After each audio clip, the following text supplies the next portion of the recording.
So today's Wedge Wednesday is a little bit equipment based, and just to give you a bit of an idea of sort of lofts and the kind of thing that you're looking for with your wedge set. Now, you need to make sure you haven't got big gaps in between your wedges. So ideally we don't want loft differentials, really want to keep between 4 and 6 degrees, which would equate to 10 to 15 yards of carry.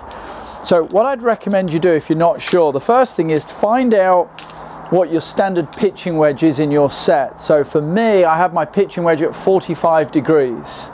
Okay, so that becomes your sort of benchmark. And then from there, I have, and this is my preference, I have a 50 degree, a 54, and a 58. Okay, so I'm keeping a nice balance in between the wedges. So for yourself, if you've got a 45, you can maybe go 50, 55, 60 if that's your preference.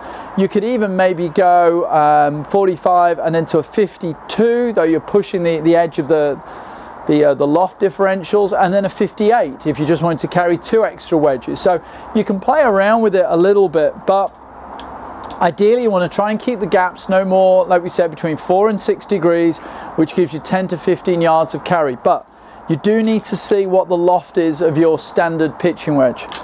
Also, what I'd recommend is the wedge that you use for your bunker play. So for me, it's my 58, should have the most bounce on the sole. Now, if you're not sure what bounce is, let's just put these down. Bounce is essentially the angle between the back edge of the club and the leading edge of the club when you hold on to the thing. And it's nearly always stamped on the back of the club. You'll see the loft, and then the smaller number is the degree of bounce. So I'd recommend for the club that you're going to use from the bunker, whether it's the 55, the 56, the 58, at least 12 to 14 degrees of bounce. That way in the bunker you feel you can get that face opened up a little bit, and the bounce is going to help you out. You can find out the loft of the pitching wedge. Just simply go online and do a search online. If you're really unsure, let me know and I can help you out.